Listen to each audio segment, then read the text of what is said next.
আজ থেকে 3 দিন আগে ড্রাগন গাছে একসাথে অনেকগুলো কুড়ি এসেছিল। বৃষ্টি হয়, পরের দিনই একসাথেই কুড়িগুলো চলে আসে। কিন্তু কয়েকদিনের মধ্যে দেখা গেল কয়েকটা কুড়ি আর বড় হচ্ছে না, আর কয়েকটা কুড়ি আস্তে আস্তে আরও বড় হয়ে যাচ্ছে। যেগুলো বড় হচ্ছে সেগুলোর পিছনে এখনও পিঁপড়ে পড়ে আছে, অর্থাৎ এর থেকে বোঝা যাচ্ছে এগুলো থেকে এখনও মধুর মতন বিন্দু বেরোচ্ছে এবং এরা বড় হচ্ছে। আর যেগুলো ছোট হয়ে আছে সেগুলো লাল টকটকে হয়ে থাকলেও সেগুলোর থেকে আর মধুর বিন্দু বেরোচ্ছে না, অর্থাৎ এরা আর বড় হতে পারবে না, আস্তে আস্তে ঝরে যাবে। পিঁপড়েরাও ওদের পেছনে পড়া বন্ধ হয়ে গেছে। আর এই কারণেই ড্রাগন গাছের একসাথে এক ডালে অনেক কুড়ি এলেও কখনোই নিজে থেকে কুড়িগুলোকে ঝরিয়ে দিতে হয় না। যেটা প্রকৃতির বুকে দাঁড়ানোর সেটা দাঁড়ায়, আর যেটা ঝরে যাওয়ার ঝরে যায়।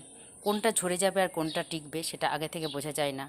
তাই কুড়িগুলোর মধ্যে প্রকৃতিকেই সিলেক্ট করতে দিতে হয় যে কে থাকবে আর কে থাকবে না। এইটা বড় হয়েছে, নিচের দুটো বড় হচ্ছে না।